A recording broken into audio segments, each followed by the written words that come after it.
back to another episode of Pony Express Radio. You know that the jingle that we have. I challenge anybody in the entire online right podcasting sphere to have a better opening jingle than we do here at Pony Express Radio. You cannot defeat it. Cannot be done. How you doing this evening, Charlie? Jingle jangle. Good. Jingle all the way into the stories of tonight. Yeah. But No, before that's we, actually a cursed Jimmy Savile reference. I shouldn't do that. yeah, that is kind of. Before we get into the various stories of this evening, we need to keep the lights on over here. So, as ever, going through our list of sponsorships. Holy mackerel, there's quite a thunderstorm rolling outside. I wonder if the chat can hear it.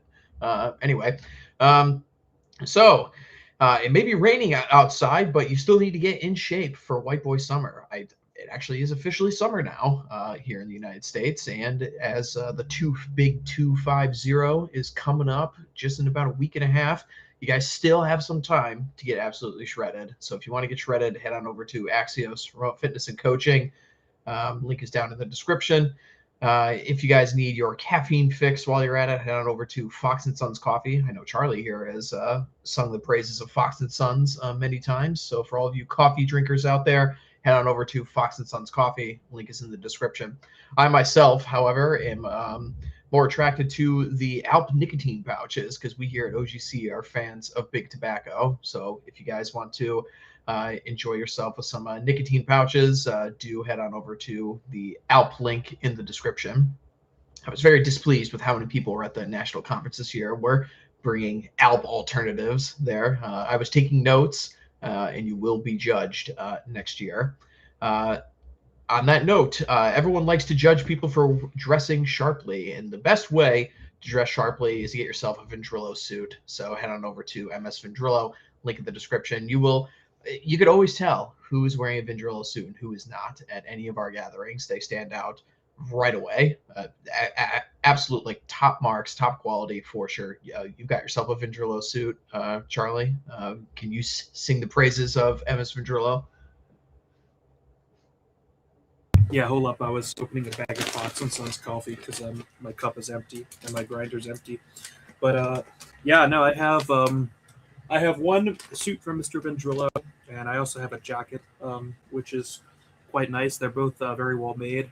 It's really nice to have a suit made out of the materials you want and the color you want fit to yourself, and not just something off the store shelves. The only real downside is once you get a suit from him, you have to get rid of everything you already own, because if you're like me, who has stupidly bought things off the shelf for years, well, now you have a collection you don't need anymore, because once you put on his duds, it just blows everything you already own out of the water. Oh yeah, for sure. All right, and then our final sponsor is, of course, our good friend Mr. Bagby over at Tall Man Books, frequenter on American Spirits and friend of the club. Mr. Bagby has been working tirelessly to bring back various historical books of the United States that were in print during the 19th and 20th centuries. So please head on over to Tall Man Books for all of your American history needs. Okay, so why don't we just jump in to the big topic of the week? There was quite a bit of back and forth on Twitter about the actual nature of the shooting that occurred up in Montreal this last week. So, Charlie, you've been working hard reading the shooter's manifesto on here. But before we get into that, we'll get into just like you basically log on every day at this point and you see some kind of horrible, awful act of violence in some way, whether it's a migrant stabbing or horrible rape or a shooting like this. It's just every day now, right?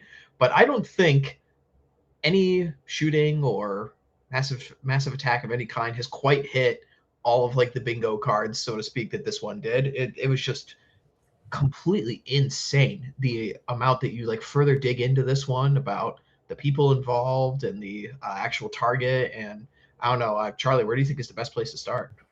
Yeah, I thought you were going somewhere else with that, because yeah, was this a horrible one? I guess so. I kind of thought it was maybe a nice change of pace, but yeah, some well, probably incel, I guess, is actually accurate in this case from what I can tell. Some incel, I get goes to Pornhub's headquarters apparently and opens fire on the police and possibly hit a rabbi outside of the headquarters. And of course, he murdered a Muslim police officer. It's possible that the woman police officer shot the rabbi. It's hard to tell from the video. It could go either way, to be honest. But yeah, just sort of a ridiculous cast of characters. None of them should have been there. Yeah, there's just so many layers to this. So, I mean, just from the top, right? So, the police officers that respond to the scene, one of them is let's just call it a new arrival to Canada, which is like, why are new arrivals to Canada allowed to be in the police force? In the same breath, we also have a white woman who is also one of the officers to respond to the scene. So the new arrival guy gets shot and killed.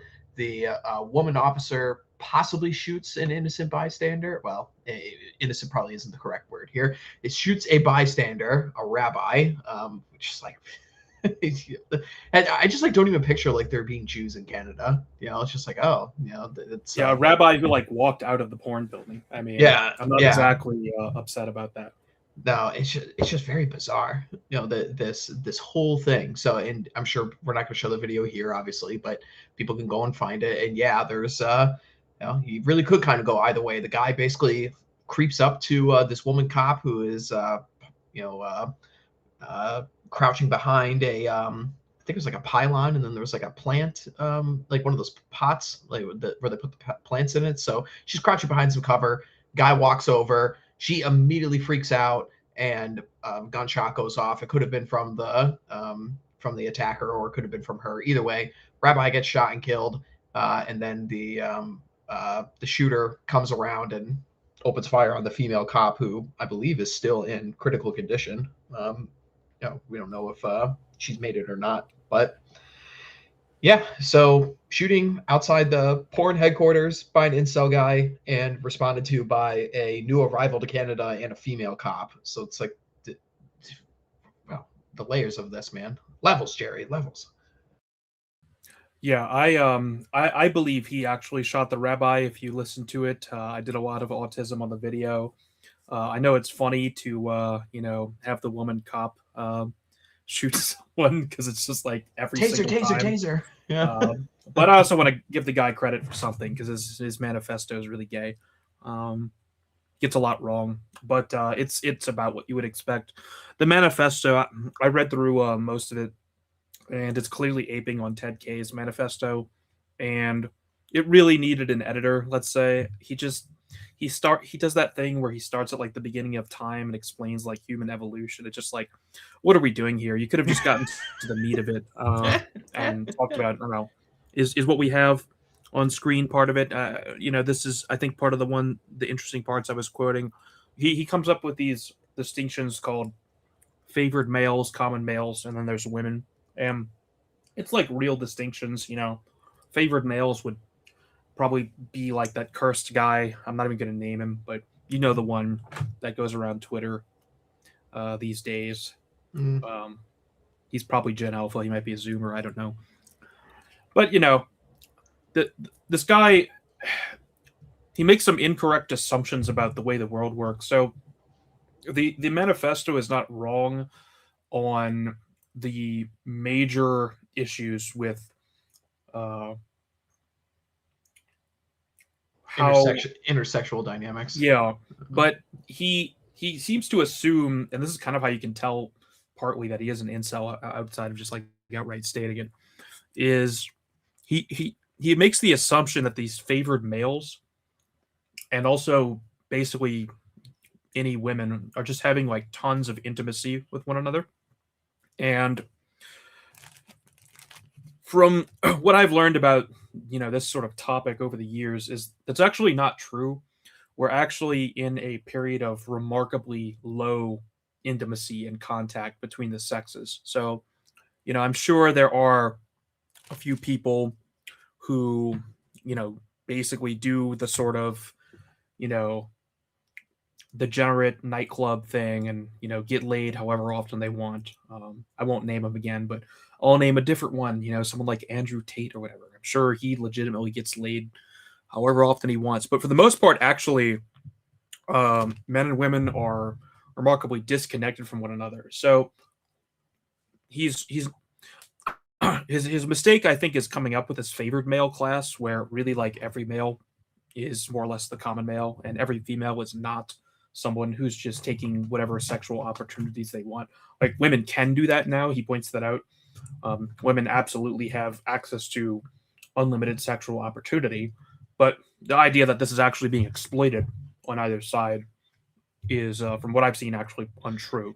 So Yeah, that's a mistake he makes. yeah, it's interesting.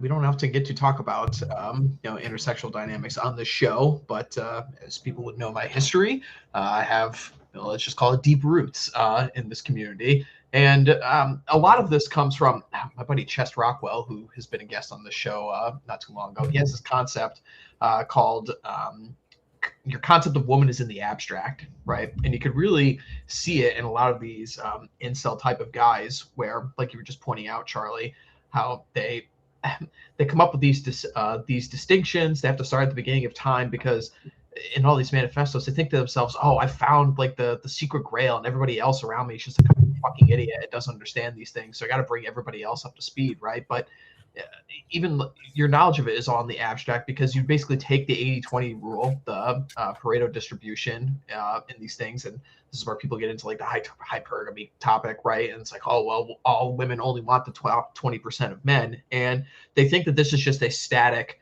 20%, right? And it's not, okay? And one of the things I love to point out in this scene is that um, essentially women wanted to go for the top of the Pareto distribution, but there's not just one distribution out there. There are dozens, if not hundreds of them all throughout the entire world. And you see this, like, there's groupies for everything. This is one of my favorite things about red pill dynamics and such, is that they are like top tier World of Warcraft players that get really attractive women. There are also top sports players that get attractive women. There's people in online politics that get attractive women, right? It's like you have to ascend to the top of any hierarchy. There's not like just one giant hierarchy that everybody is playing in the same pool with, right?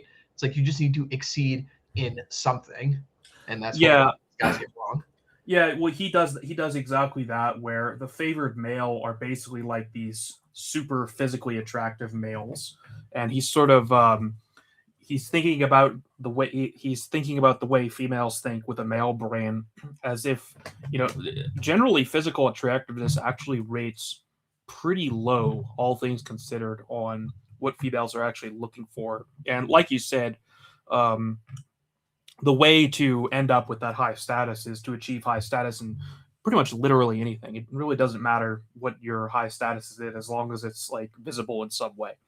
Not that that like alleviates the core problem or anything, in terms of like the situation now, but it's absolutely possible to ascend any hierarchy. You have to find the one that you can be at the top of, even in like a localized way. You don't have to be like the world chess champion or something, right? Although obviously that's better.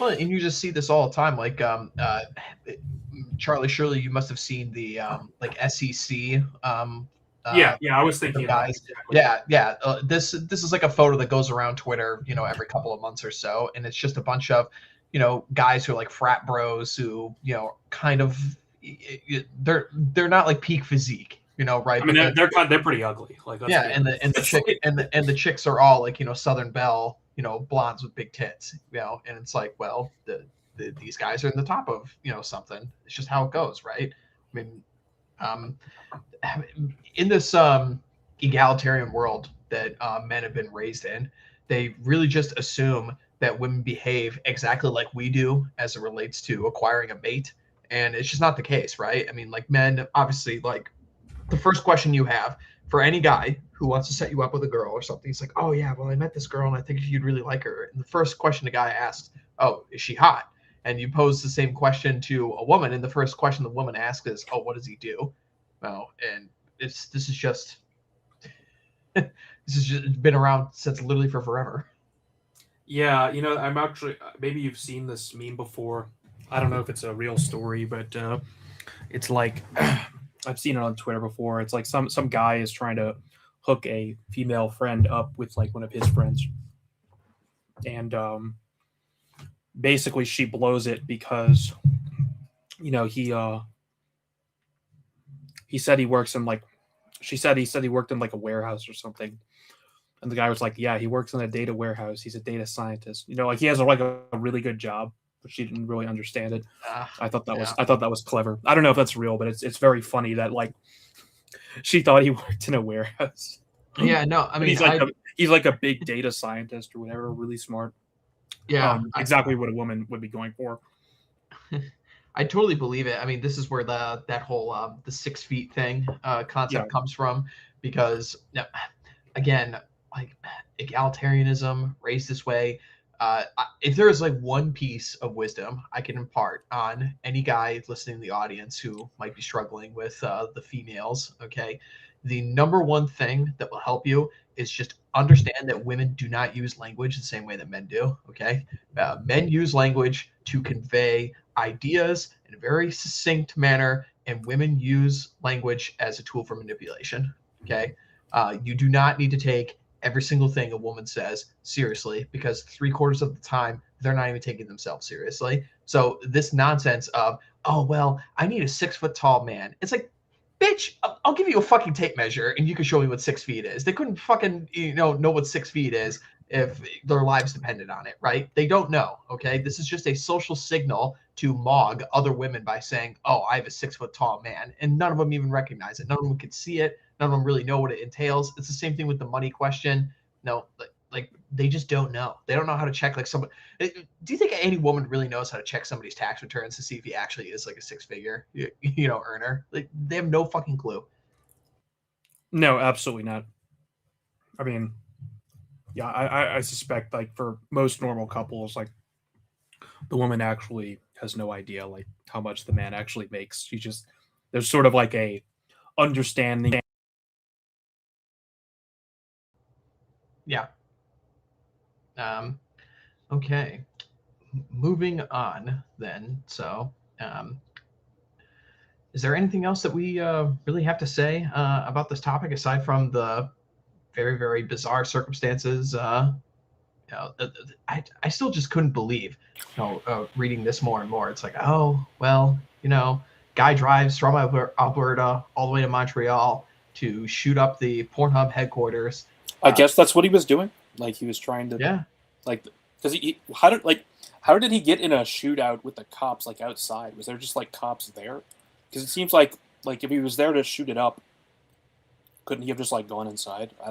I remain confused about the story, and I from googling, I haven't gotten a lot about like what his actual intentions are. I mean, Yeah, he's dead, so who knows? And it's not really clear on the manifesto either.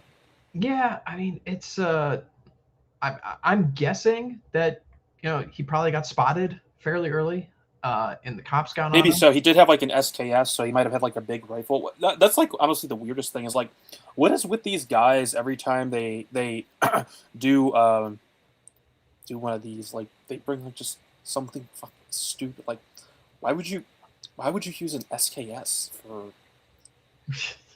like anything? Frankly, like I don't know.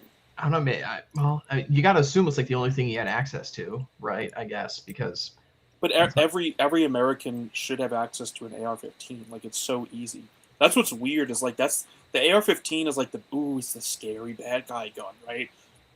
That the regulators are always obsessed with. But it's like you look at these actual shootings. This one wasn't even a mass shooting, and it's like they just have some like weird like mid-century era rifle, and it's like, well, what? It doesn't make any sense. I'm assuming that's probably the only thing he got access to in Canada. I mean, there's no way you can get an AR, right? I'm assuming those are regulated out of personal ownership. I'm not sure. I'm really maybe so. I don't know. It just I guess you're right. This was in Canada, but it's like it goes for America too. I mean, like that.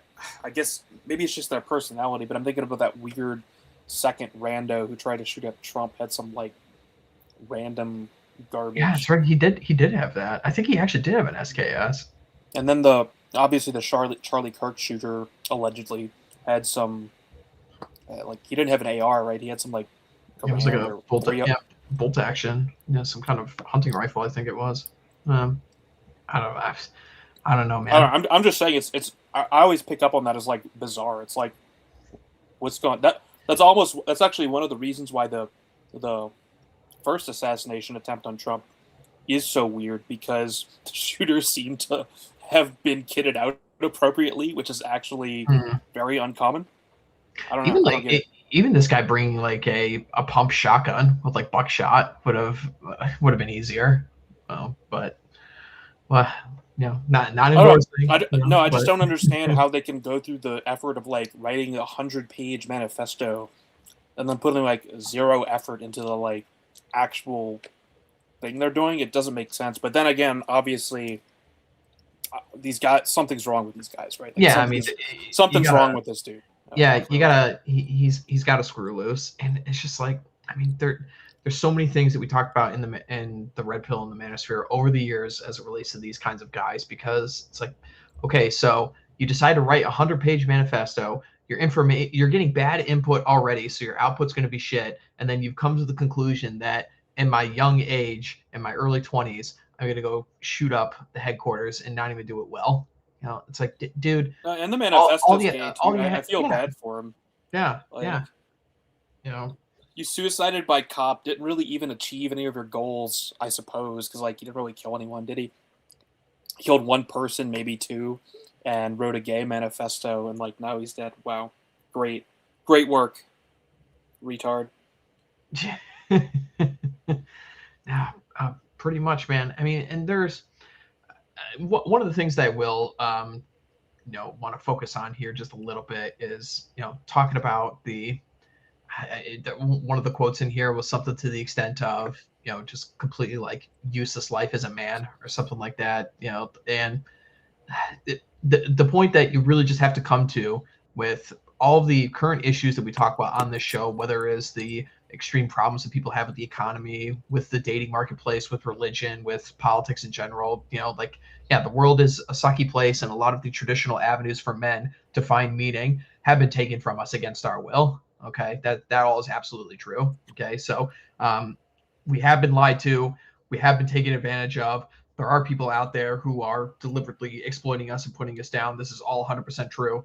But your job as a man is to take the stick that you've been given and to sharpen it into a spear and plunge it into the heart of the man standing in your way. That is the job. You need to find meaning for yourself. Okay, not in this.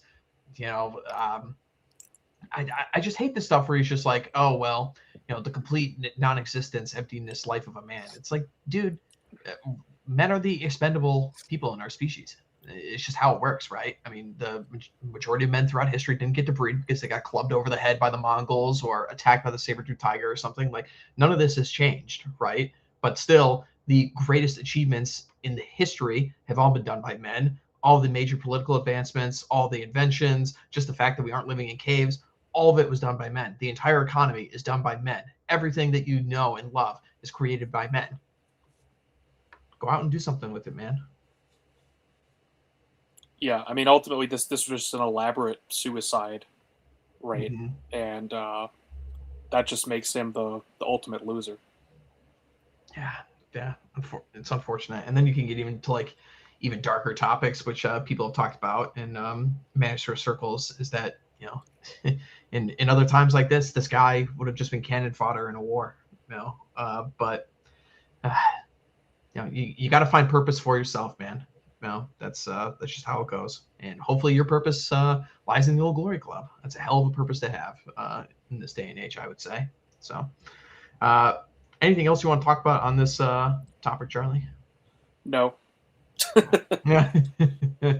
All right. So we'll move on here. Well, one of the topics that I do want to get to tonight, speaking of exploitation and people taking advantage of men, this one story just really points out how awful the corporate America and the modern workforce is. And this one I just had to talk about. This is a late addition to the show, and it's just people probably have seen this. Okay, so if you're like your sports ball fans or what have you, I guess like the basketball Americans, had their end of the year championship or something, and the New York Knicks apparently, who haven't won the championship in literally forever. I guess they won. Okay, so that of course resulted in a giant chimp out all throughout New York City, and someone who decided to participate in this chimp out and to take a souvenir, I guess, from the site outside of where do they play at Mascot Square Garden? I don't know where they play. But anyway, so this tub of lard here decides, oh well, I'm going to participate in this chimp out by taking this trash can that has been painted in the colors of the New York Knicks. I'm just going to take that home with me as a souvenir. You know, people will know this at sporting events. Sometimes people will take the chairs out of the stadium and stuff to be part of this. People get really rowdy, whatever. So the story doesn't end there, right? So it's already bad enough, right, by just pouring all of the trash in the middle of the street, right? So already, fuck this person. Not only are you also a complete tub of lard, fucking hippopotamus monster, also, so fuck you on that as well. But come to find out, this woman is employed none other than at JP Morgan, and not just any job at JP Morgan. She's one of the chief diversity, equity, and inclusion people at JP Morgan, making six-figure salary every single year. She has since been fired from this position, but after she got fired, her resume got leaked online. So let's take a look at this right here. Angie Baez here. Okay, first of all, when I saw this online, I got so fucking pissed because I'm sure everybody in the comment section has had to go through the absolute torture of wow, holy shit, loud thunderclap. Wonder if people can hear that. Yeah, Anyway, I heard that. That was really loud. wow. Anyway, so everyone's gone through the absolute nightmare of perfectly curating a resume, sending it out to Indeed or ZipRecruiter or LinkedIn or whatever, sending out hundreds of these applications, never getting response back, whatever, have to perfectly tune this thing up. And I just take one look at this thing and I see like all the circles and dots next to it. I'm like, what is this? Like a fucking D&D character sheet? Is this her constitution and her dexterity listed on the left here? I'm like, what the fuck is this? Right? So, and then you come to find out that education in the bottom left there. This woman has an associate's degree, arts and communication. Oh my god! Broward College in Florida. That's it. That's all it for all of this, and that's all she has is an associate's degree. Yeah, that's it. That's it. And this woman is one of the heads of the DEI in JP fucking Morgan, making hundreds of thousands of dollars a year. Yeah, this sort of thing is genuinely demoralizing for a lot of people because it's like there's simply no way that this resume passes muster, and there's no reason this woman should be employable with this sort of thing as compared to what white men have to go through. I mean, the resume is just a joke. I guess first of all, don't ever take advice from anyone on resumes. Frankly, just write whatever resume you want. It should probably be one page, but but every single person I've ever shown a resume to has told me that the resume is bad and it should be like the polar opposite from what the last person advised me on what the resume should be like. So there is no right answer on resumes. So this is really important. Do not fret over how good your resume is. You're not going to get a job by improving your resumes, like layout and other shit. Obviously, don't make it garbage, but the resume is just bullshit. Okay, it doesn't matter. This is a case in point where this woman has this job not because of this resume. I mean, she can write a ridiculous resume like this because she is, or maybe she was untouchable. She's a protected class. That's just how it goes. It's like just look at this. Training development at Squarespace, 2013 to present, okay? Manage cross-departmental projects from inception to completion with emphasis on clear communication, timely delivery, and roadblock elimination. It's like resumes are all just complete fucking word salad. I hate them. I hate them so much. And the people who coach you on how to do them properly are people who have also never worked a day of their lives. I'm sure people have experienced this, back in like high school or something, like, the high school counselor is like, this is how you get a resume together. And I'm sure like a bunch of other like HR Jannies, is basically all they do all day, just grading people's resumes on, oh my God, he used this color font and I don't like it. Well, it really just shows. God, do you remember that? What was that article that came out late last year? It was one of these guys who is it's basically just talking about generations of guys just haven't had access to higher ups in like corporate America or what have you, or denied a bunch of opportunities. I'm sure people are familiar with it. One of these kinds of articles makes the rounds all the time, but it's just like when people try and like throw this shit at you, it's like, oh, you just got to pull yourself up by your bootstraps or what have you, and look the guy in the eye and shake his hand really hard, and that's how you're going to get the nice gig in corporate America. It's like, dude, this is corporate America. The positions that make all the money are given to protected classes of the regime, whether it's women, minorities, especially black women. This is like the thing that you're facing up against. Yeah, what was her position again? Some executive in like DEI, something Okay. or what have you. Yeah, I mean, I was just curious if it was a C-level position or not, but even if it's like a VP or something, I mean, this woman is basically at the top of a hierarchy that someone like me could spend their whole career trying to get to, and not make it, like just because of diversity. So, in relation to the last story too, it's just important to understand that, like, if you're struggling with work as a white man, it's not your fault. You just have to keep going, and you just have to keep rolling the dice and trying as hard as you can, because eventually you can find work. But the only way out is through, man. Yeah. Unfortunately, on these things, but this is just. I guess it's important not to be neurotic over it, because very true. You have to realize, much like dating, there's literally nothing you can do other than just keep trying until you hit something. Pretty much. There's no magic trick or special resume technique or whatever that's gonna like get you to win. So just don't waste time on that. Just keep applying, keep trying. Don't become neurotic about it.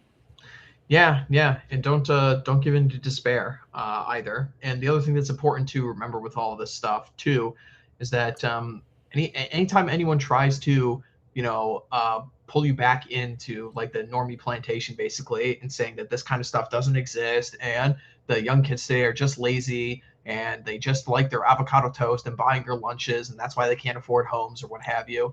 Like a lot of these cases, you're not going to be able to convince these people that you have arguments with in real life about these topics. But just know with stories like this, like, you're not crazy, you're not insane. The job market really is that shitty. The education departments in all of our various universities and the ridiculous requirements for people to get into them are completely insane. Everything has gone nuts. The dating market sucks. You aren't crazy. No one can. None of those people can explain why this woman has this position at J.P. Morgan Chase. There's simply no traditional explanation for it. It's simply unfair. Yeah, 100%. But I don't know, Charlie. She's got a +5 in leadership and a +5 in communication on that side. So maybe we're the ones, that are just. Honestly, that would be a funny meme. Is if people just started formatting their resumes like this. Honestly, I would do that because fuck it. Like I said, it doesn't matter anyway. I actually encourage you, format your resume exactly like this woman.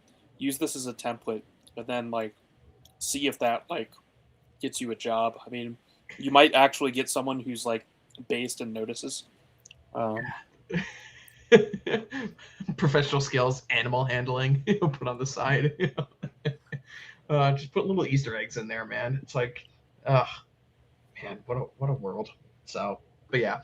And one other person I will recommend to people in the audience about this. Okay, if you want to know more about self-employment, corporate America being a nightmare, everything like that, go no further than my good friend Mr. Aaron Clary, who always does a good job pointing out the absolute ridiculousness of modern corporate America and what a lot of guys could do to avoid many of the issues therein, most namely joining the 1099 superior race and becoming self-employed. So that is the best way in this day and age. So give my old friend Cappy a watch. He's a good dude. Okay. Someone in the chat says roll for race realism. Hilarious. All right. Yeah, we know who that is. Yeah. Okay. So, where do we even go from here? You know what? You know what? Let's. Let me just say too, what a stupid fat bitch. Oh yeah. Oh my We didn't god. really comment on that, but my Yeah, god, just absolute repulsive creature. No. I just hate fat chicks so much, dude. Like Yeah. every time I see one, I'm just like, I need reparations. I deserve reparations for having to see this. Yeah. Yeah. It's like, even when we were watching Jaws the other day on Sunday, when the fat Yeah, I chick was came angry. on screen for like 5 seconds, it's like, what the fuck is this? I uh, was angry about. mhm. Okay, so I, you know what? Why don't we go to the next story here? Speaking of people we also hate, let's talk about the Daily Wire and our good friend Mr. Ben Shapiro. Okay, so people might be asking, well, why are you guys talking about these guys in the news? You know, we don't really talk about them too much on the show. Well, the reason we are bringing this up is because allegedly there are rumors circulating around that the Daily Wire, because they are hemorrhaging subscribers and viewers, they are going to take the company public. Okay, so we'll see if this ends up being true or not. But why don't we look at the numbers of Daily Wire subscribers? We actually have a graph up here where we can track. Yeah, so look at this. Okay, so Daily Wire paid subscriber base over the last 6 years. First of all, I'm amazed they have this many people, even to begin with, right? I mean, in my mind, I picture like the peak of Daily Wire to be like late 2010s or what have you, like 2017, 2018, 2019. I just picture that time in my head as when they were doing their best. But apparently, they had their best year ever in 2024 in the election year. So I find that interesting. Um, and but they have they're losing subscribers fast. If you look at this graph from 24, 25 to 26. So they a lot of people are also pointing out they have been hemorrhaging money from various failed projects that we were all making fun of for years on this show, mostly related to their series of very poor attempts to break into Hollywood and have a parallel, movie business. I never watched a single one of the Daily Wire shows or movies, but I've heard basically from everybody who has that they are mid at best and just absolutely fucking terrible and shitty at worst. So I don't know. I'm assuming you've probably never seen any of the Daily Wire productions, Charlie. I don't know most. No, those stupid cartoons that they come up with or whatever. Yeah, they had like one stupid kind of cartoon thing that was like in like a high school, and they made fun of like a bunch of SJWs or some shit. But then they had like a couple live action movies. I think they had like a school shooter movie, but the hero was like a boss babe or some shit. I think that was one of their movies. And then they had that like Gina Carano character on there, so they made like a couple of westerns with her, which I'm sure were boss babe nonsense as well. So anyway, they've been hemorrhaging money because nobody wants to watch their shit. And I mean, I'm just surprised they were doing as well as they did during the election year. 1 million subscribers, man. That's the paid subscribers. That's crazy. I don't believe it, frankly. It's Probably a good point too. it's probably just paid by you know who. Mm-hmm. I don't. I just like their peak subscriber count was in 2024. Yeah, I don't believe that for a second. I like really that's ridiculous. I really That's absurd. Yeah, yeah, something's not right there. And it's like I was saying, man, I picture the peak of Daily Wire cultural relevancy to be like the late 2010s. Like just everybody has moved on now. They were never big fans of Trump, so and the COVID numbers being really low, I guess makes sense to me. But I'd be curious if this graph has numbers, going further out. If I there are mean, numbers. if this is real in any way, it's because these are like bundled with some other subscription package or something like that. I mean, who subscribes to stuff like this? People subscribe to Netflix and Amazon, and Hulu or whatever else to watch movies. I simply don't believe that this many people are subscribed to the Daily Wire. I mean, that's like. I'm curious. I'm gonna go pull up Ben Shapiro's YouTube page right now. I want to see how many views he gets. Hold on, real quick. Let me pull this up real fast. Well, that's going to be fake too, but Yeah, but I'm just curious. So let's see. Let's see. Ben Shapiro's show from today has 29,000 views. Okay, from 8 hours ago. Let's see. His show from 2 days ago, Tucker Carlson publicly quits the Republican Party, has 350,000 views. That actually seems to be a really, really big one for him. But yeah, he's averaging around 20K, 50K, 21K, 30K, 34K, 19K. Yeah, so less than 100K on most of the things he watches, except when he makes fun of Tucker, apparently. But yeah, I don't believe, I do not believe that these numbers are this high. Because, No, I mean, I mean, if they were this high, they wouldn't need to be trying to go public now, would they? They wire 6 million subscribers. It's funny. yeah, they will. Yeah, companies go public now when there's literally no other option left, and they basically, I mean, you're literally selling the company because it's now insolvent, Mm-hmm. or there's nowhere else to go. I mean, usually that's why you go public. Is you're completely out of options. You can't find a buyer. Why would you go public if you could find a buyer? You know, no one wants to buy it. So basically, just open. I mean, effectively, what the stock market actually is it a literal instantiation of public ownership of the means of production. Like when your company goes public, you're basically communizing it. Literally, that's what it is. That's not the mark of a successful company. No, no. It's a mark of the higher ups trying to escape with their money while the getting is good. But the other funny thing about this is actually the alleged valuation that they're looking for. So with this IPO, Daily Wire is looking for a $2 billion evaluation for the company, allegedly, which there's no fucking way, man. there's absolutely no way that company is worth $2 billion. Well, it's nobody pays attention to them anymore. They're purging subscribers. All of the people who are like the up and comers in right wing politics in America, it's like Daily Wire is yesterday's news, man. Yeah, yeah, they did 271,000 subs tops. Yeah, absolutely. Mm.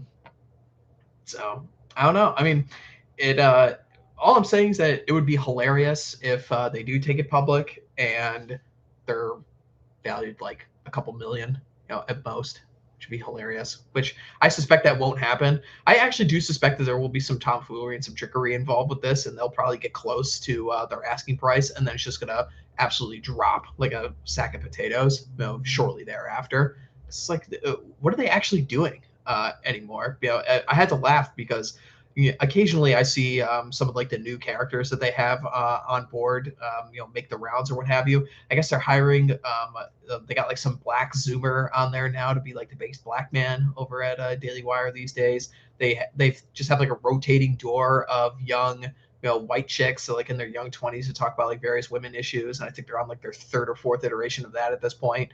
Of course, you got Ben Shapiro up there, who's just a foreign asset to another country.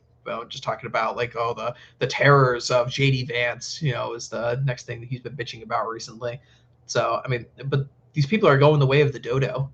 Well, there's no room for Israel first conservatism left on the right. Ben Shapiro's got nowhere to go, buddy. It's really, really nice to see. Oh my God, somebody mentioned it in the chat. I forgot about this too. That's right. And they paid a shit ton of money to Jordan Peterson just for him to OD again and get on his benzos. So, oh man, the crash and burn story, the Daily Wire.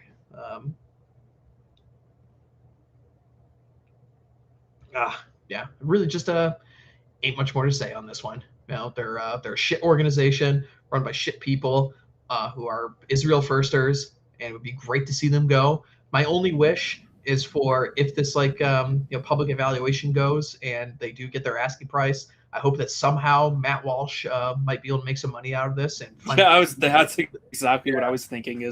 I hope he's got really good stock options and just makes out like a bandit. Yeah, I hope he does too, and I hope he escapes and can come join the base team, because Matt Walsh, he's always been the guy who's just on the edge. It's like, come on, man, like I want you to be on the team, I want you to be friend, but the big giant yarmulke wearing elephant is in the room here, and it's like, Matt, just get out while you can, man. So I wish him luck in that. We'll see what happens. Um, all right. So um, before we get on to what could be like a potential white pilling story for us here, we just have to pull up this Trump tweet because this is like one of the craziest things that Oh happened. yeah, I was laughing my ass off at this right before the show. I mean, Trump tweeted this like just before we went live, and we were laughing about this. It's like, what is going on here? I just it's kind of funny how Trump still has to post on Truth Social, but then like his tweets just get his truths rather get posted right on Twitter immediately after he does it anyway. So there's got to be like some kind of clause in there that says like in the contract that Trump has to use Truth Social, but like who's fucking on there? Nobody. Anyway, I bet you his posts on Twitter get like 5 to 10 times more engagement on here than they do on Truth Social. They absolutely do. All right, the communists are finally making their move. Finally, now I guess I'm assuming this is in response to the by-elections that just happened in the local city council and congressional elections for New York City. I've been waiting and preparing for this for a long time. It's easy to be a communist. All you have to do is say, I'll give you everything. But that means you're taking it away from others that have earned it. Over thousands of years, that ideology has not worked once. The game is on. Enjoy watching President Donald J. Trump. I love how the boomers, when they tweet, they just have to end their names like as a signature, end their tweets like with a signature for themselves. It's like, oh, we couldn't have possibly known this wasn't from Donald Trump unless he put his name at the end there. But I don't know, Charlie. The communist menace for thousands of years, eh? Known communist Genghis Khan. no, this is just like, yeah, that's this absolute just distilled like boomer slop. This is just there's no part of this tweet that's not just hilarious. The game is on. The thousand. I know. Donald Trump is going to complete the 1,000-year war against communists.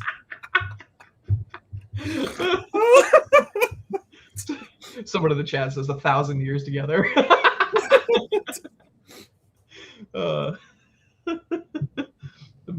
Amazing. I mean, yeah, I guess we can like kind of talk about this real quick about these elections that were just held in New York. This is the thing that has gotten the conservative establishment completely up in fucking arms and losing their shit, man, because it's like communists are here in America and they're getting their foothold in New York. It's like, dude, where have you been the last 60 years? Number one. And number two, it's like, I mean, is that what he's rereferencing? What is this? That's why this is so funny. Is like, I'm assuming it has to be because this is just what everybody else has been reacting to about like the horror that is Zoran Mamdani. And listen, like, okay, we're right wingers here, right? None of us are fans of Mamdani. None of us are fans of socialism. None of us are fans of commies. None of us are fans of gay race communists and anti-white politics, which all of these people are, right? But to go out and call these people like communists in the sense of like, the Cold War is still out there. It's like, that's not what these people are. Okay. They aren't, seizing the means of production or what have you people. That's not what any of them are like. They're all basically just liberals who like a bigger welfare state. Okay. Even Bernie Sanders, this guy who's like supposed to be this amazing threat to the regime or what have you, is just like rolls over every time. It's the same thing with all of these people. Like, will Mamdani actually be able to pass any of the wacky, crazy economic shit that he's trying to pass in New York? No, it's not going to happen. The thing that should be frightening to people about Mamdani is not this like, Red Scare kind of stuff. Like, oh, the commies are coming, guys, they're coming over the hills. It's like, no, what you should be focusing on is immigration, anti-white politics, changes in policing that this guy can absolutely do and will hurt heritage Americans. That's the stuff to focus on. You don't need to say like, oh, Sharia law is coming to New York. It's like, does anyone believe that for a fucking second? No, and also, I mean, on a serious note, this idea that these are communists and they're saying, I'll give you everything. That's not what they're saying. They're just saying like, kill Whitey, basically. Like, just say what they're saying. The problem is that they're communists and they're offering to give you everything. Whoops. I think it cut out for Charlie there for a second. But anyway, to carry on. Oh, there you go. Yeah, I keep, if I whack the USB cable and my Yeti, it just goes insane. So yeah, I have the same issue on mine. They have really shitty, like the port on the Yeti is not good at all. It could really No, I need to replace this thing. They're just I hate to spend hundreds of dollars on a new, better microphone when this one like technically still works. You know, I'm frugal like that. I don't like to replace working things. But anyway, let me refresh so I can switch back to it. But anyway, carrying on with Charlie's point that he was making. It's like, yeah, the problem with these people is that they're anti-white and they're anti-American. It's not that like they're, you know, commies in the sense of like they work for like the KGB or some shit, right? And that's also not to say like, oh, like we're fans of communists here or fans of socialism or any of like their economic policies. We're obviously not. But this is like boy who cried wolf kind of stuff. Like you aren't actually winning anybody over by saying, oh, and it's so bizarre, man, because like I talked to Boomer Fox News watching conservatives and all they fucking talk about is Mamdani. And it's like, guys, what are you talking about? You know, this isn't it, man. All right, I'm back. Sorry about that. No, you're good. You're good. But yeah, it's just like they just hate white people. It's not like communist. I mean, but this I just saw this right before we started, and it just was hilarious. I mean, just can't stop laughing at it. It's all right, Charlie. The game is on. So, so I mean, the thing is like, you know, for all the reasons that we do love Trump, he is still a boomer. So, you know, just got to keep that in mind. He's always going to have that. He's always going to have that boomer understanding of things. All right, why don't we tackle our final story here, which is actually a bit of a white pill here, but you had an interesting take on this on Twitter as well, Charlie, that we'll get to. But first, we got to set the stage here. So here's a video out of CBS News Texas. Okay, so we'll actually watch this video here of shooting a police officers outside ICE detention center. So carry on. He's running! Get on the ground!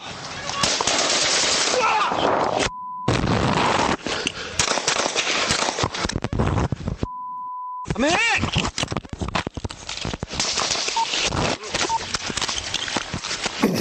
Who shot? Officer hit. 1820. We have an officer that's been hit. Who's hit? I am. You good? No, I'm hit. My back. You in the back? Oh, hey. He shot me in the neck, in the back. Yeah, I got him. Hey, you're good. You're good. Where'd they go? I gotta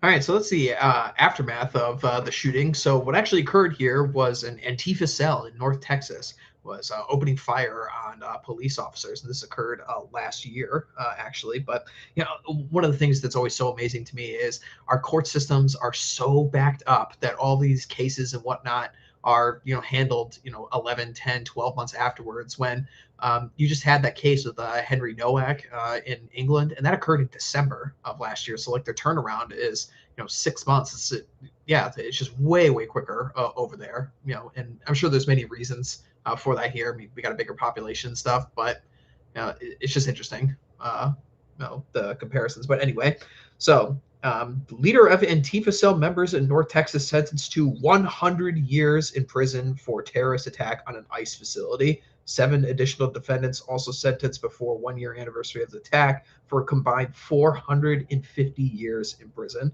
So, I mean, on the start of this, okay, it's cool that we're finally putting Antifa people in jail. All right, that's should have been done a long time ago. Should have been done in many more cases, but this is good. This is a good thing. Enemies are being put in prison. Awesome. But Charlemagne, you had something a little bit different to say on this one on Twitter as it relates to the sentencing and how long it was. Well, what do you think? Yeah, it's kind of hard to explain. I didn't do a good job of explaining it on Twitter, so I upset some people. But it's like these sentences are simultaneously too much and too little. I mean, first of all, this is just a capital crime, and the person who got 100 years should have just been executed. It's also like, what is the point of sentencing someone to 100 years in prison? Like, they should just be executed, just plainly. Yes, so, yeah, it's effectively what you're doing by stealing the life from somebody by doing that. It's like, dude, just get it over with, man. Like, I really hate this shit when people are so squeamish about keeping people locked up for, forever. Well, it's like, I actually remember us covering the shooting at the time, as well when it first came down. But I mean, yeah, just Well, we the problem is that go rogue. it signals weakness when the state can't even execute criminals who shoot its law enforcement officers in a literal terrorist attack against one of its facilities. I mean, another problem too is like, okay, we have successfully imprisoned 8 or 9 of these, the absolute worst of the worst, which is kind of the problem here. It's like the way this was advertised, 450 years. It's like,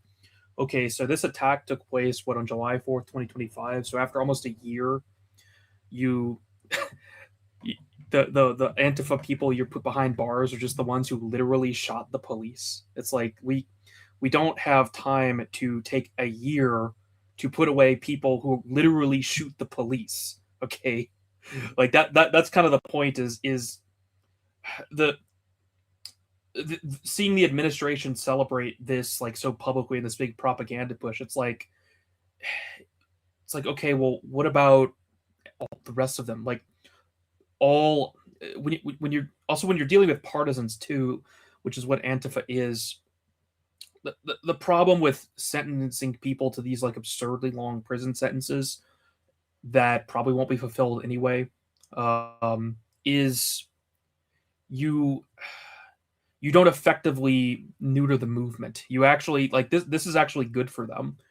It's the same as what happened with like the January 6th prisoners, right? Like imagine if the January 6th prisoners were given like really light sentences and were just all out by the time Trump came into office. That would have actually deprived him of a major win. Like Trump was handed a win on a silver platter with the opportunity to pardon the January 6th protesters, which he did, right?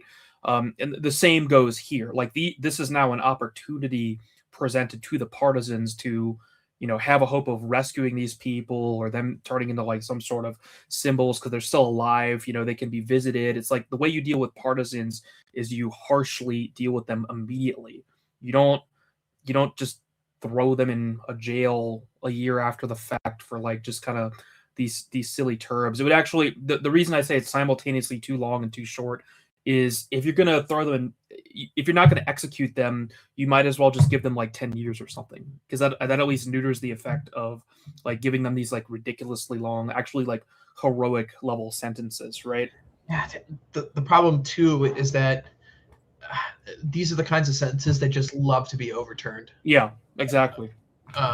And it's just like, okay, so you put people in prison for 100 years, and it's like, I get it. I want all of these people in Antifa put in prison. I want all of these people 6 feet under, obviously, but like the bigger problem here is that there are more than 9 members of Antifa in the country, and there are more members of Antifa that will never engage in a crime against the police and are still going to be out there walking the streets. It's also And like if nothing's you gonna read the happen to press them. release, they reference how Trump declared them a domestic terror organization, which is a category that doesn't exist. But it's like this isn't the result of like Trump being awesome at prosecuting Antifa. They Yeah. literally shot the police and attacked an ICE facility. This is just like normal crime. Like it's not because Trump is like doing great things to deal with Antifa. Like that's sort of that's what I don't like about this. It's presented as if like anything exceptional has happened here. These guys just shot police officers. Well, that's the thing. What's This is just normal crime. it's the difference between being proactive and reactive, right? Because the what this is being made to look at, what this is being made out to be, is that this is a proactive move by the Trump administration to search out these Antifa cells and get these people. When really, this is actually reaction, because these people were allowed to organize, were allowed to communicate, were allowed to. I mean, I remember covering this story at the time. I mean, like they had fucking distractions made. They lured the cops out. They opened fire on people. It's like they ended up killing some of the oh wait, no, that was a different shooting where they killed some of the migrants inside. But so none of the cops are killed, but it's like these people would have never been on their radar if they didn't shoot at the police, which is like the total opposite. It's like all the fucking Antifa people right after Charlie Kirk was shot should have immediately been put on a list and immediately thrown in prison or worse. Okay. No, I mean, the way you deal with partisans too, I don't understand how people get this, is it requires not only extremely harsh action against the partisans, but also any of their potential friends. This is why reprisals were done against like entire towns, because the way to root out a partisan movement is to actually get their neighbors to become so negatively affected by what they're doing that they actually deliver these people over and get rid of them themselves, right? That's the point of of reprisals, is you have to get the actual local population who these people are, intending to like speak for or whatever, right, in their actions, to no longer be willing to tolerate them, because people know who these people are and what they're doing, what they're up to, but they don't report it. So like as I wrote in an article a few months ago, I think at this point, like the purpose of a Republican Party is to make life unlivable for leftists, right? That's the only purpose, right? So the way you actually get rid of these people in their like core areas, especially in the Cascades area, is you have to, obviously you can't just like go around Portland like you're the Einsatzgruppen or whatever, and having ICE just like start decimating the place. But there have to be policies put into effect by the federal government that gets these local governments to actually take care of the problem themselves. That can be withholding actions like withholding funds, or more proactive punitive measures, right? So that's just like partisans 101. It's not, you don't deal with them by like effectively like fairly prosecuting the the people who commit just totally blatant criminal acts. That's the problem. It's like, okay, the administration, again, they're putting this out like they're bragging about sentencing these people to 450 years, but it's like that's really kind of like the baseline expectation from the criminal justice system, quote unquote. It's like, okay, where's the next cell that hasn't completed an attack yet? The next 10 cells, like show us those guys, arrest them and sentence them for being related to these people and in the same groups, because they are there. It's like prosecuting.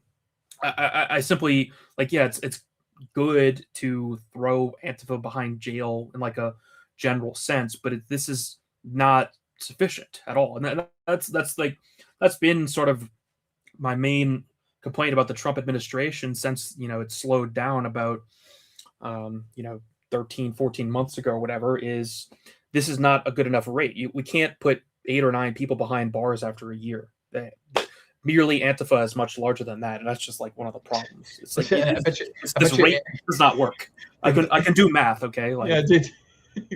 The thing about this is that I'm sure that there are more Antifa that have been bred in polycules in the last year since these people have been imprisoned. It's like it's just and putting these people in prison like this, especially for so long, just makes the other cells more motivated to act, right? That's the problem, is it's simultaneously too much and not enough. Is you are actually making them stronger. And again, we have literally dealt with this. The imprisonment and mistreatment of the January 6th protesters made us stronger. Okay, that backfired. It made the right wing stronger. You don't defeat your enemies with these like needlessly like on their face like over the top public cruelties. Same thing with the don't trucker, actually accomplish anything. Same thing with the truckers in Canada. Exactly. It's like when you force when the regime is forced to use hard power in this way by excessively imprisoning people, it's just a lightning rod for dissenters. Okay, whether that be on the right or the left. I mean, again, all these people should have been given the rope.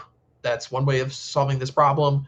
And the other bigger problem here, like Charlie's been talking about here, like we've talked about on the show, like many of our friends have been discussing on their own shows and on Twitter and elsewhere, is that, listen, the Trump administration has done a lot of very good things, right? Unfortunately for them, the rate at which they are doing things is entirely insufficient to the point where the country is right now and what the times actually call for. Okay. And like people just need to be serious about this. We need to be serious about where we are and where we are going to be in the years coming up. Okay. I mean, I think the midterms are going to be a shock to a lot of people in the system come the fall here. Yeah, and it's not particularly looking good right now. So it's like, okay, great. Nine Antifa people are behind bars. Awesome. There needs to be 9,000 Antifa Yeah, and people also behind bars. another problem here too is that it it motivates retaliation in kind. So in districts where the left has power, or eventually when they have federal power again, which inevitably is going to happen, um, they're going to look at these sentences and go after right wingers, and also put them, sentence them to these maximalist um, sentences. Right? You're going to see retaliation. Well, Of course, you wouldn't if you undercutted the whole problem in the first place. Like, execute this ring, and a lot of other people too. Like, it's again. yeah, I mean, people just. I mean, that's going to be the criticism that people have at that comment that you just had there, Charlie. Well, it's like, well, it would only incentivize people more to retaliate if you gave all these people the rope, right? And Well, it's no, like, yeah, because that's, I'm not saying the things I can't say on stream. yeah, of course. It's of like course. that goes along with like actually winning, Exactly. actually being Machiavelli's lion. Mm-hmm. Yeah, Like it's that. like, That is the path that is required. Not like this again. This is not exceptional. These people attacked the federal facility, shot a police officer. This is just normal criminal justice procedure. We're not in normal times. We don't need normal from the mm-hmm. Trump administration. We need exceptional. It's not exceptional to send people to prison who shot police officers. Like, I keep harping on that, but like it's Yeah, it's it's just a kind of a whatever case to me. It's not some great win or whatever. yeah, it's just the times are dire, you know. That's yeah, it's I imagine it's very very frustrating for people who work in the administration to hear criticism and critique like this, because I do know a lot of people who are working, they're working really hard and they are making some wins and stuff like this, but like people just really have to understand how bleak and how dire the situation in this country really is, and it's just not healthy for us to delude ourselves to think that everything is just going to be fixed. I mean, the Trump administration is almost half over.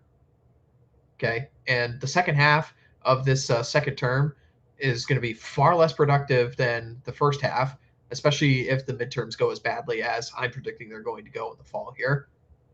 It's like people really need to snap back to reality here so we can prepare for what's coming next.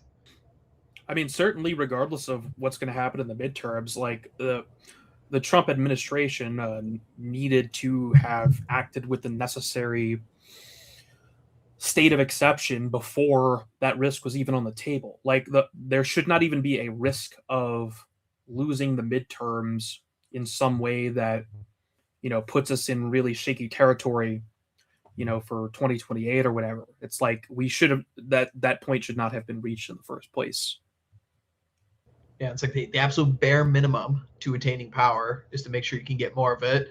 And the easiest way for the Republicans to do that is to just clean up the voter rolls and ban mail-in ballots, insist on photo ID, like the absolute basic bare minimum stuff. But we're still like arguing with Lisa Murkowski and Susan Collins about voting for the SAVE Act. It's like, what the fuck are we doing here? It's like, what are we doing? Which again is not necessary. You don't need the SAVE Act anyway. I mean, it's good to have it passed, I guess, but there no additional legislation is needed to stop illegal voting. Like, it's already illegal. That's the point. That's the point. Yeah. So I mean, and it gets repetitive and it gets tiresome to constantly come up here on the show and talk the same kind of thing, but it's just important. It's important. Like, so many people can just get caught in the algorithm trap, algorithms of mass destruction, and just be lured into a sense of security that just isn't there. It's like, I'm sorry guys, but we haven't arrested enough Antifa people. We haven't deported enough illegals. We haven't stopped enough legal immigration. We haven't secured the voter rolls, but we have gone to war for Israel. It's like, I mean, we could take all the wins in there. Allegedly, there's going to be a case coming soon about passing a national concealed carry, and that's amazing. That's awesome. That's great. That's better than any Republican in my lifetime. But again, like we're not in normal times here. No, and I mean this is why I've you know, emotionally and also just in terms of thinking about like the Trump administration. Like this is really the first time I've thought about it in any significant way for a while because at some point I've realized like okay, like this is not our moment. So now we go back to what we were doing already. The same plan. It's not like some big disaster. It's this was not the moment. So we keep building and working, and that's it. Like I'm not Yeah, super exactly. Like, invested in Trump. I don't not looking to like undermine him. I'll take what I can get. yeah, Especially same. things Second Amendment related. But it's like it should be obvious that I have limited time. We all have limited time. I'm not going to invest in like this thing in any way when it's clearly has no intention of the type of literally revolutionary change needed in the country. It's like Yeah, I see for the 250th White House and other accounts or posting about 1776 and stuff. It's like, frankly, how dare you compare yourself to those men? Frankly, I mean, I'm actually offended at the White House 1776 posting as if they hold a candle to George Washington, Thomas Jefferson, Alexander Hamilton, John Adams. yeah, It's like you guys are a disgrace, frankly. But I'll leave it at that, so I don't unnecessarily piss people off further. yeah, yeah. So I mean, the hard reality that we are going to continue to push on the show, despite all the backlash and all the comments and all the people saying otherwise, and say like, oh, you guys are blackpilling, you guys are tuning out, you guys are panicking, you guys are just demoralizers, you guys don't want to win, you just want to be perpetual losers, so you can talk about things on this podcast or whatever. It's like, yeah, sure, bro. Okay. The hard reality is that Trump isn't coming to save us. We are going to have to be the ones to save us. We are going to have to be the ones to save the country. It's like what we were talking about on here. We're not talking about blackpilling. What we're talking about is it's like a call to action from all of us. It's like it's on us now. It's a call to adventure. And and on the hope that anyone in power will listen. I mean, people have forgotten coronavirus, right? Like all the stuff about midterms and judges, it's all cope because ultimately a lion simply bulldozes all of that with force. It's like the coronavirus regime proved to us that executive power is everything. You don't need legislature, you don't need court. You institute a totalitarian state at will through the executive bureaucracy, and that's it. It was nothing stop it. No one rose up. It was extremely unpopular. We know it was unpopular because some localities even proactively resisted it through non-enforcement. But that was the peak of it. If Trump really went hard, 10 times harder on immigration, it wouldn't be stopped, and it couldn't be stopped by judges, legislators, quote unquote, any bureaucrats, because we've now seen it. We saw virtually the whole planet plunged into this biomedical totalitarian tyranny for years, and nothing was done about it, and nothing is done about it now. So it's simply it's because we're bereft in foxes, including ourselves. We find ourselves stuck playing these like political games, with midterms and all this other BS. But ultimately, that is all BS. Ultimately, this all comes down to the lion. People talk about Caesar.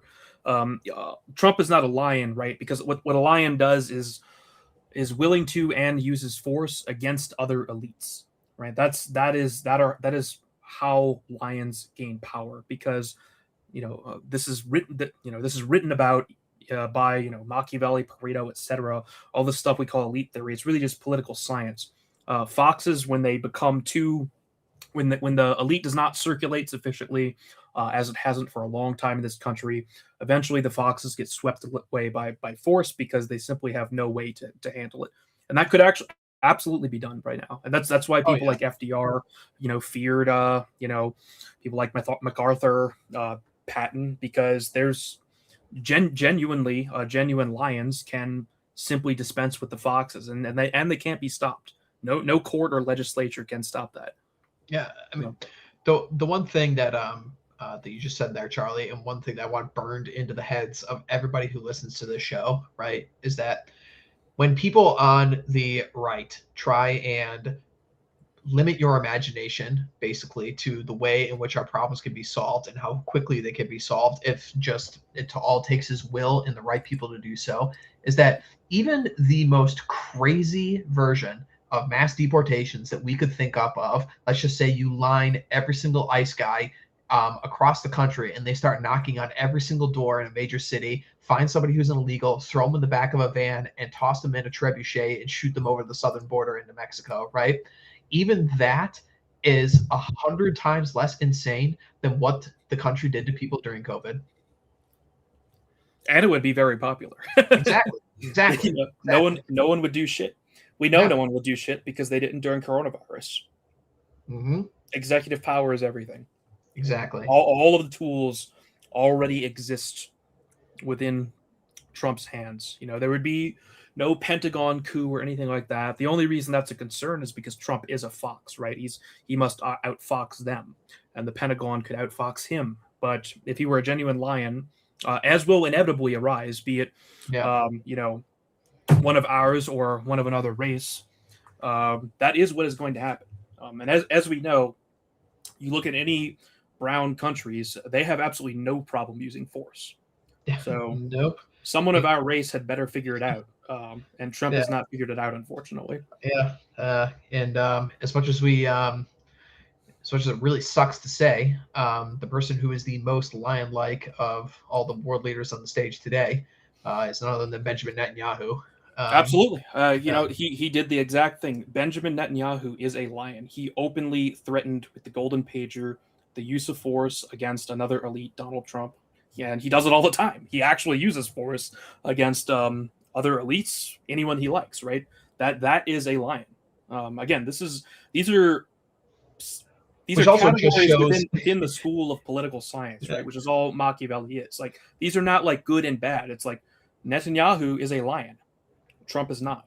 Which also explains, which also shows why nobody has been able to rein in Netanyahu, despite all the foxes that we have.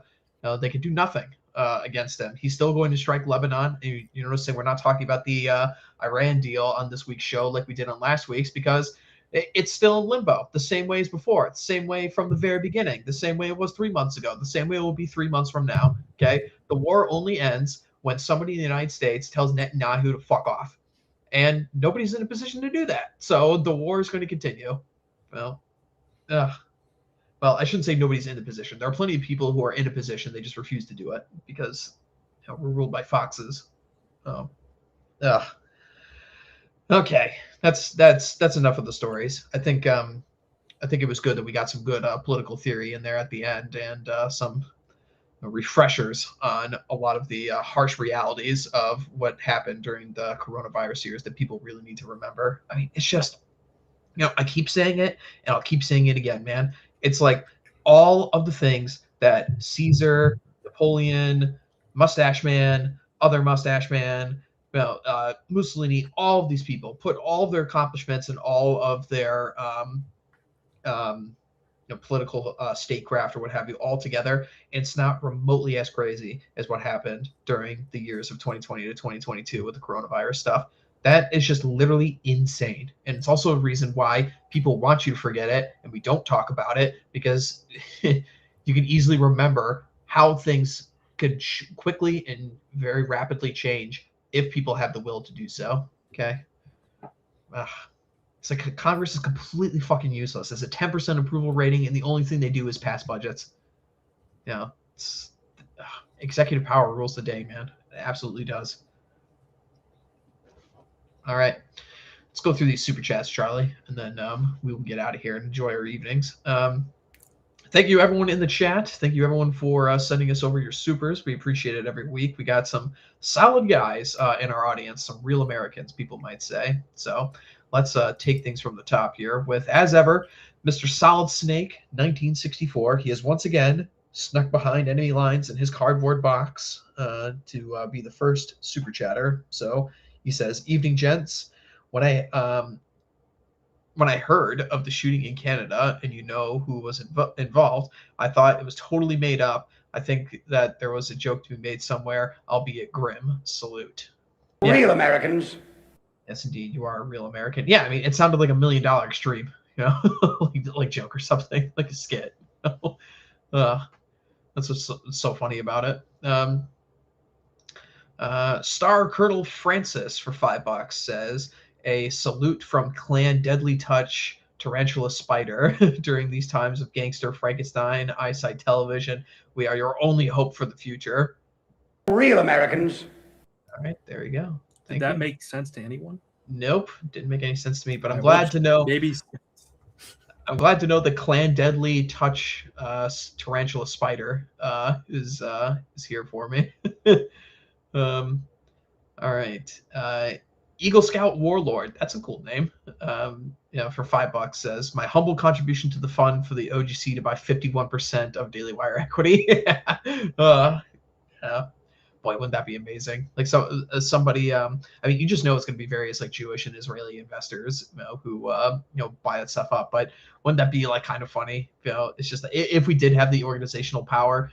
Imagine like somebody like Fuentes just says, "Okay, guys, the army of Groypers, we're all going to make sure we buy 51% of Daily Wire, and then we got to make Ben Shapiro, appear on a show in like wearing the armband or something." I mean.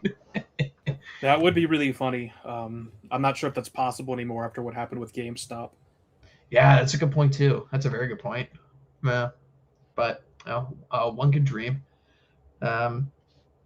Okay, let's go on to Wingman for $2. Says, met JP once outside of 7-Eleven talking about lobsters. JP. I don't know who he could be referring to. I think that's Jordan Peterson. Oh, talking about lobsters. Yeah. But wow, really? Huh. Outside of a 7-Eleven. But that's strange. Huh. I actually went to his lectures. I went to one of his lectures back in I think it's like 2016 or 2017. I went to one of the Jordan Peterson events. Everybody had a journey. Yeah, I did. I went to one as well. It was I don't know if was it on the tour that Dave Rubin was hosting. Yes, it was. Yes. So, yeah, same tour. Now this is extremely cursed, but we all have to. Everyone has a journey. Yep. There was a time where I got my political news from Ben Shapiro. So everybody's got a path. Seasider for $10. He does not follow tradition and send us a salute this week. He's actually sent us a female cop emoji. So everyone duck and cover. You don't want to get shot. Thank you, Seasider. Real Americans. These women, they're so stupid. What the hell is that? That was that plane that crashed in Canada last year from the fememale pilots. That rolled we over. need taser added to the pool. How do we not have that by now? Yeah. We need to do that. I That's can't believe we never thought of it. Yeah, that one's really funny. taser! Oh fuck! Shot him! It's so crazy. It's like they don't even feel the same. Like one is so much heavier than the other one. How could you make a mistake like that? Anyway, Pride Assassin for $5 says, I quit. Throw my 6-figure career away. Cancel Red Cross. Okay. There you go. And then our favorite female listener, as a matter of fact, our only female listener to this show, Miss Dawn Browning. Thank you very much, Mrs. Browning. We appreciate it. She sends us a $10 Australian in super sticker, and it is a woman with her hands clasped to chest and says, thanks. Well, thank you, Mrs. Dawn Browning. We appreciate it. Okay, that is us all caught up on the super chats for the evening. Some dark topics, but also some important ones to discuss. So thank you for joining me, Charlemagne. Where can people find more of your stuff, and what should they be on the lookout for? I guess I am trying to finish a long overdue book review on my abandoned Neo-Reactor blog. So that'll probably light up again soon. I'm literally on the verge of actually doing something. This stuff keeps me far too busy now, but is what it is. Yeah, likewise. I mean, I actually had a comment. Can you believe this, Charlie? A comment from somebody at the conference saying, "Red Hawk, when are you gonna bring back Man's Hour?" I'm like, dude, I just don't I have the forgot time. that even existed. Yeah, it's like I just don't even have the time, man. It can't be done. So but one place where people can catch me and Charlie these days is actually on Sunday evenings with our friend Mr. D. We've actually been watching some movies. Capitalissimo and Michael Pohl have a monopoly on garbage films with Drive Time Movie Night, but we are stepping in to talk about some actual good films with Dr. D at the movies. So if people want to come by and see us watch and give some commentary on various excellent films. We've already done Jurassic Park and Jaws. We're going to do Alien, Ridley Scott's Alien, this Sunday. So be on the lookout for that. I myself will also be making an appearance Saturday morning on my good friend Ryan Stone's channel. So Ryan and I always like to do 1 or 2 podcasts a year together, and we're overdue for one. So I'll be on his show Saturday morning to catch up. Oh my goodness, Cap is in the chat. He's like, "This is slander, sir." He's like, "We also watch good movies." Like, so They may have, the one we watched with me. I hesitate to call it bad per se. It was middling. Yeah, I remember for the 2 appearances I went on, we watched an Ernst movie, which was bad, but it was also absolutely fucking hilarious. So we had fun with that one, and then we also watched The Beastmaster, which I'd never heard of this film ever, but as soon as I mentioned the name Oliver, Semigog just immediately jumped on it and said, "Oh, that movie was so cool. It was amazing." He's like, "Yeah, of course he had seen a movie like this." So, but we had fun. So yeah, everyone go watch Drive Time Movie Night. We have a fun time. All right. That's going to be it for us. Check out American Spirits on Monday, Chapter House on Wednesday, another Pony Express radio episode on Thursday, and join the OGC. Check out theoldgloryclub.com. Get yourself part of one of our chapters. We'll see you guys next week. When I pass on my good genes to my sons, they're going to join the Old Glory Club.